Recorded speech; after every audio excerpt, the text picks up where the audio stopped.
Číne žije 40 miliónov ľudí v jaskyniach. To je viac ako celá populácia Poľska a jedného dňa možno budeme všetci nasledovať ich príklad. Prečo? Dnes sa pokúsim odpovedať na túto otázku a to tak, že vyskúšam život v jednej z týchto jaskyň. Ako to v tej jaskyni vyzerá, ako sa tam udržiava teplo, ako ľudia spia, čo jedia a aké je to žiť v jaskyni a tiež, ktorý legendárny hollywoodský film použil tieto miesta ako obrovskú inšpiráciu a takmer nikto o tom nevie.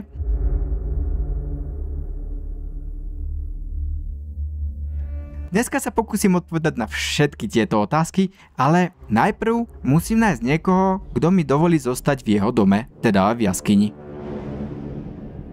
Sme na Sprašovej plošine, čo je jedna z najchudobnejších častí celej Číny a zároveň jedna z oblastí s najtvrdšími podmienkami na život. Tuhé zimy, pekelne horúce letá, silný vietor a minimum zrážok. Má rozlohu približne 640 000 štvorcových kilometrov, čo je asi rozloha Francúzska. Až 75% obyvateľstva tu žije na vidieku, z toho 90% ľudí tu žije stále v jaskyniach, čo je práve tých 40 miliónov.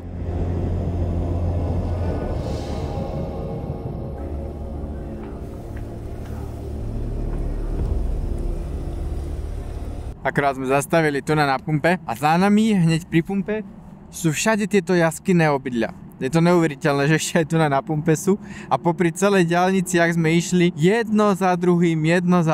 Sme sa báli, že ich nebudeme môcť nájsť. Pani predavačka, ktorá tu tam pracuje na pumpe, tak sme sa s ňou rozprávali a hovorí, že dneska už tam bývajú hlavne iba starší ľudia.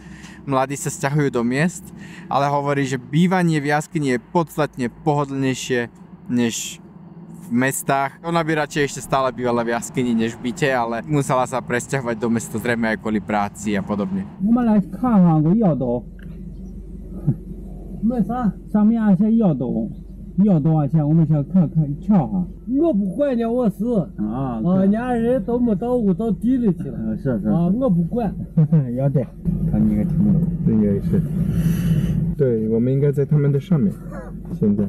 Z cesty boli vidieť tie jaskyne, ale jak sme sem prišli, tak sme ich ani za svet nevedeli nájsť, lebo sú tak skryté v tých kopcoch, že ich vidieť len spredu, ale keď je človek nad nimi, tak ich vôbec nevidí. Prišli za nami aj nejakí domáci a povedali, že zopár ich je ešte stále obývaný. Tieto, pri ktorých sme už nie, ale že niektoré ešte stále sú. Číňania v jaskyniach Yaotung bývajú od 2. tisícročia pred našim letopočtom.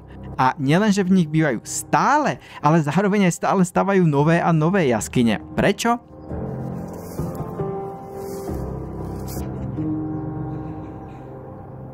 Toto je zaujímavé. Nielenže v tých jaskyniach stále tí ľudia ešte bývajú, ale tie jaskyne sa stále nové a nové kopú. Tu sú napríklad za mnou rovno nástroje, ktoré sa využívajú.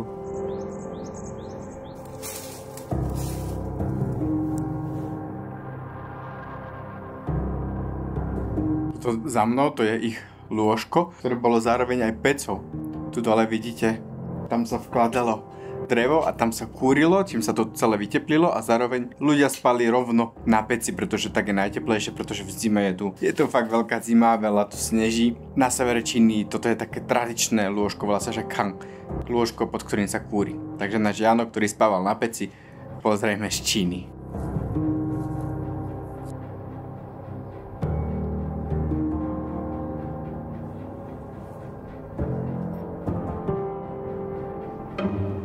Popri žltej rieke vchádzame do mestečka Cichou. Kedysi tu na kompách prevážali tovar z jedného brehu na druhý, takže Cichou bolo významné obchodné mesto. Ako každé iné miesto, kde sa sústredí veľa peňazí a bohatých ľudí, čelilo častému nebezpečenstvu prepadov a útokov.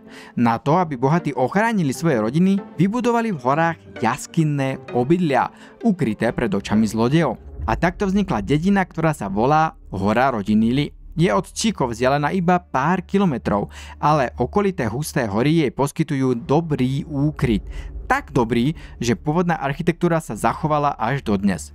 Počas vojny s Japonskom hrozilo, že sem príde nepriateľ a všetci ušli. Ale nepriateľ neprišiel a ľudia sa nevrátili. A takže počas kultúrnej revolúcie tu takmer nikto nebol. Všetky obydlia vďaka tomu prežili. To sa pošťastilo len malému počtu miest. Toto miesto je skrátka magické. Presne tu sa dnes pokúsim prenocovať, ale ešte predtým vám chcem ukázať iný druh jaskyň, je ich totižto viacej. A to ten, podľa ktorého sa inšpirovala aj slávna hollywoodská epopéja. Naschvál či uhádnete, kto vrah.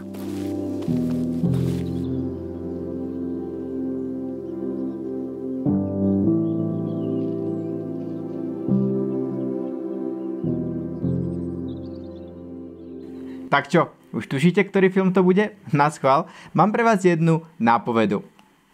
在遥远的银河系，一位年轻的英雄在神秘的光明与黑暗力量的指引下。 V ďalekej galaxii je mladý hrdina vedený. Ešte predtým, než vám poviem, či ste uhádli alebo nie, tak chcem spomenúť sponzora dnešného videa a to je prekladač Vasko. Prekladač Vasko podporuje viac ako 70 svetových jazykov s 11 prekladovými modelmi a vždycky vyberie ten správny, ten najlepší a najvhodnejší na základe vybranej kombinácie jazykov. 他与忠诚的伙伴们一起反抗一个邪恶帝国。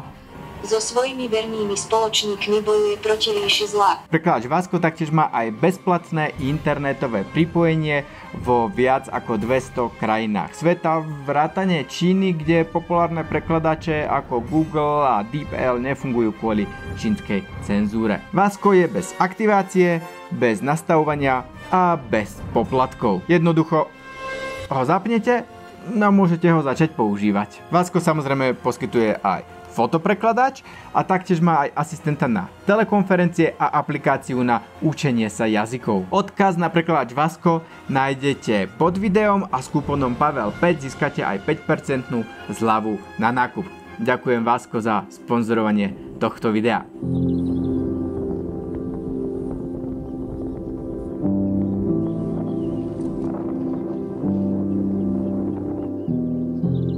Môže sa to zdať byť kruté, že v 21. storočí stále niekto žije v jaskyni. Avšak, úprimne povedané, ak svet bude aj naďalej ničiť svoje životné prostredie, možno sa jedného dňa všetci budeme musieť presťahovať späť do jaskyn. Zaparkovali sme tu na 3 metre odtiaľ a kamarát si išiel zafajčiť a hovorí, že aha, však tu je jedna. Lebo človek to vidí naozaj až keď k nej príde. Sú tam ešte staré okná, staré dvere, zaujímavé. A takto vyzerá tá súčasná nová dedina, ktorá tiež není dvakrát nová, ale už sú to domčeky. Niektoré sú z tehiel, niektoré sú ešte hlinené, nové už sú aj nejaké betónové. Toto sú tie nástroje, ktorými sa tie vchody zrejme hlbili, aby im to celé nespadlo. Je to zaujímavé. Hoci niektoré tie jaskyne už sú v takom zlom stave, tak tie vchody častokrát držia a sú neporušené. A tu najvidieť, že tu na tento vchodový oblúk má aj také posilnenie tehál. Sranda, úplne všade sú tu. Aj napriek tomu, že my sme ich tu teraz hľadali, pol hodinu sme tu blúdili a že kde len sú. Celý čas sme chodili okolo nich. Len sme si ich vôbec nevšimli. Počasie v týchto oblastiach je už naozaj apokalyptické. A ako sa svet otepluje, jaskinné domy sa stávajú opäť efektívnymi a užitočnými. Len čo sú vonku horúčaví nad 40 stupňov Celzia, čo sa stáva celkom často, všade je neuveriteľná horúčava, v jaskyni je chládok. Ako v jaskyni. Wow, to je neuveriteľné zaujímavé. Byť v tomto jaskynom obydlí, takomto polorozpadnutom. Neuveriteľné, nie? Že tuto ľudia bývali, žili. Ale možno to bolo aj veľmi príjemné, keď nemali klimatizácia a nič, lebo tá zemina neuveriteľne chladí. Jak som sem len vošiel, tak to úplne sa ochladilo, vyslovene sa ochladilo. Počas zimy, keď teploty klesajú na -20 stupňov Celzia, dokážu tehlové postele, na ktorých ľudia spávajú a pod ktorými sa kúri, nazývané aj kangi, bez problémov udržať teplotu pri 10 až 15 stupňov nad nulou. Kangi, tie lôžka, sú veľmi veľké a nielen, že sa na nich spí, ale počas zimy na nich prebieha aj veľa aktivít. Madrace samozrejme ľudia nepoužívajú, inak by kang poriadne nehrial, možno by sa madraca aj zapálila a preto spia priamo na tehlách. Prikrývajú ich iba tenkou plachtou. Občas si pod plachtu dávajú aj elektricky vyhrievanú deku, ale to je výdobytok modernej doby.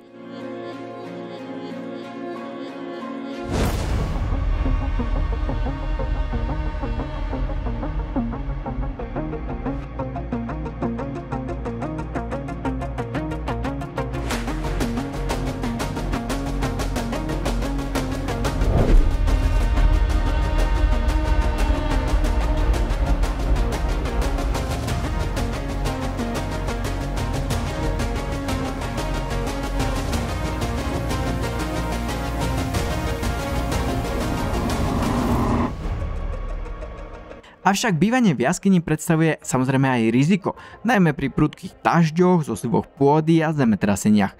Najväčšia tragédia sa udiala v roku 1556, keď zemetrasenie zabilo takmer 1 000 000 obyvateľov. Napriek tomu sa tieto jaskinné obydlia stávajú stále populárnejšie. Priťahujú nielen miestnych obyvateľov hľadajúcich únik pred počasím, ale aj turistov a nadšencov popkultúry. 你说你原来你到说话干我这样，那你说话说汉语还说好，你汉语听，你说话我听真行。好。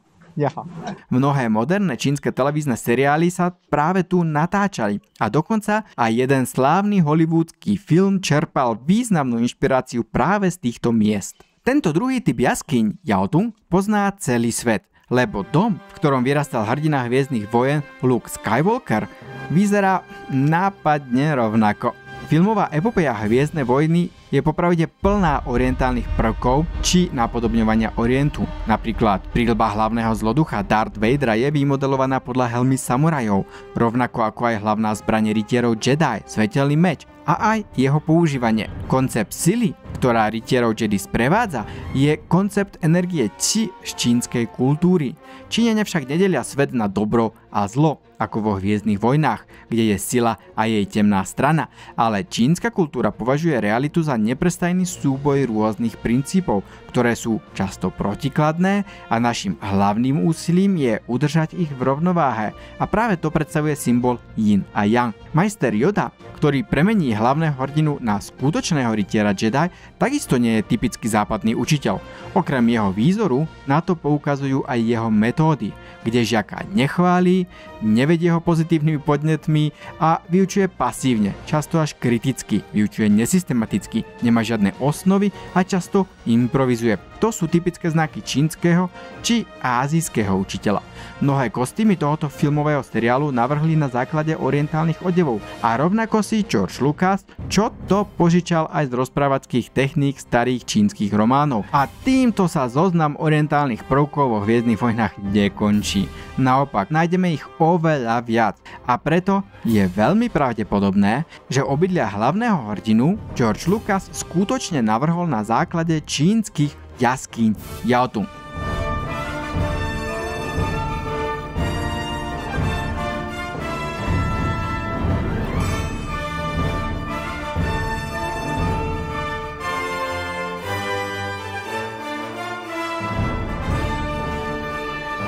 Núž a keď tam zvládol bývať aj Luke Skywalker, určite to zvládnem aj ja. Poďme nájsť miesto, kde sa ubytujeme.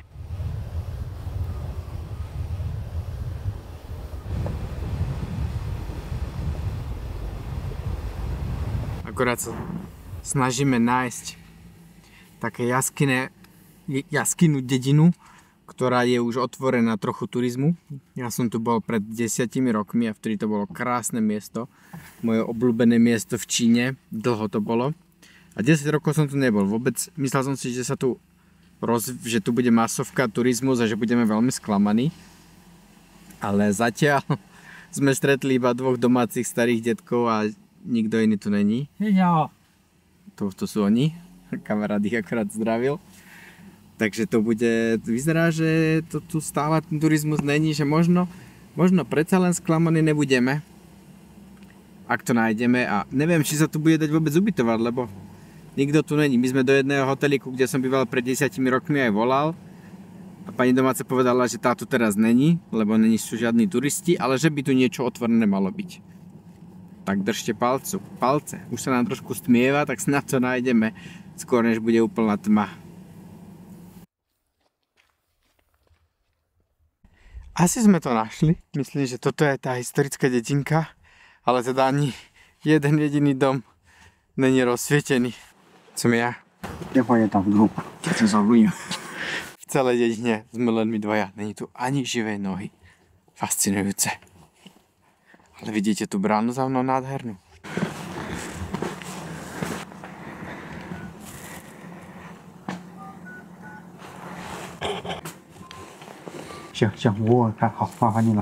Tak do jedného hoteliku sme sa dovolali, ale tiež nie sú doma, ale odporúčili nám že jedni nejakí susedia, jeden iný hotelík, tak tam by niekto mal byť.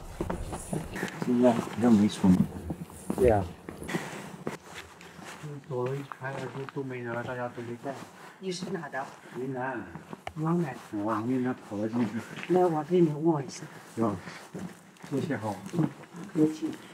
我家也能住，这两天凉的不能住，是吧？有点太凉。我进来。你进来吧，哦，是好。我望一望。好，谢谢谢谢。对，云南跑过来的呀。下过来没有关系，你不是有脑子了，一人一半，我咋给你带过去？看咋特别干净，那个女的看来。来了。你好，麻烦你，你好，哇，好漂亮。阿姨好。你这个说行不行？行不行？完全着火，我给你放你，放后就不冷了。谢谢了，麻烦阿叔了。咱俩就睡这个炕。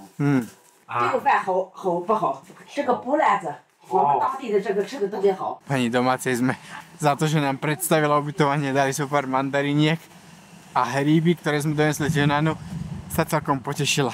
My, že dáme vám to na darčeky a ona, že nie, nechcem, vy ste moc milí, nechcem, ale tak si dávala ruku, že vezme si teda, ale Číňania podľa slušnosti musia odmietať, takže nie, nechcem, ale chcela. A bolo strašne milé a sa veľmi potešila. A my nemusíme spať v stane. Zíme tu na parkovisku. Ano. 马上我也家找这电褥子，天气也不怎么冷，烧一烧就挺好的了。谢谢。我才把这个给你们搬起来。哦哟，还有。我们两个人一个过来，差不够吃了，够。那你放点这个你吃辣椒可以，是吧？放点辣椒，好。那醋了，再放点醋。芝麻，可以。你吃辣椒吧？我吃。不辣。上来，他来。哎，要好一点。好嘞，谢谢。放点醋。谢谢。你看你们。这淡不淡？淡的话放点盐。再放点盐。淡不淡？够了，挺好的。把这个。你就把这个上盐，这是咸菜，这个咸菜好，这个就拌里面吃好。不用，你们自己吃，就直接这样吃，行，对不对？哦，好。再放点辣椒啊。可以，行。好。你放上。谢。好幸福哦。谢谢你们。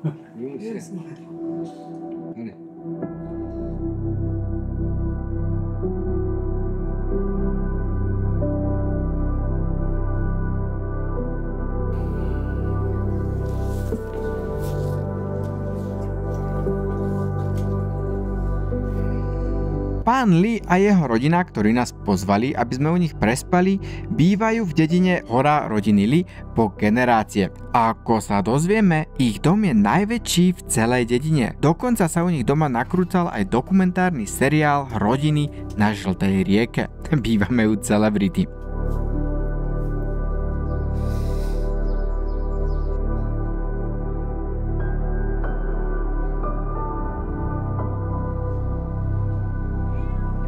Tak spali sme úplne, že výborne. Veď ako inak sa dá spať na takomto mieste. Je tu ticho, kľud, pokoj. Hoci ráno som počul nejakých turistov. Táto rodina má dokonca dvojposchodový tento dom. Všetky izby sú normálne do skaly vyhlbené, takže sú to jaskyne, ale veľmi luxusné. V 2 poschodiach. A majú tu aj tečúcu vodu, záchod je len suchý vonku, kadibúdka, ale aj tak je to luxus. Aj nám to včera ukazovali, akože ak majú luxusne dvojposchodový dom, starý vyše 200 rokov. Celá táto dedina je veľmi stará. Niektoré domy 100, niektoré domy 200, niektoré domy až 300 rokov. Väčšina je jednoposchodových a málo ktoré sú takto, že až dvojposchodové, takto vysoké, takto luxusné, ak majú oni. Ale oni sú veľká rodina, bohatšia zrejme v tejto dedine, 4 generácie tu bývali. Už asi nebývajú, ale vlastne tento dom patrí 4 stále žijúcim generáciám ich rodu. Oni ho ani moc nerobia ako hotelík, nás pôvodne nechceli ubytovať. Včera, keď nás to pani domáca dohadovala, tak to najprv 3-krát odmietli, že nechceme tu dneska nikoho. A nakoniec súhlasili, za čo sme strašne radi. Ukázalo sa, že nás nechceli ubytovať preto, lebo mať hostí pre nich znamená veľkú zodpovednosť, na ktorú sa necítili byť pripravení. Som fakt rád, že zmenili názor. Čiastočne aj vďaka tej miestnej pani so slovom God, čiže Boh na chrbte, čo jej celkom pasovalo. Dozvedeli sme sa, že je tiež miestnou celebritou so stovkami tisíc sledovateľov na TikToku. Prečo ju toľko ľudí sleduje?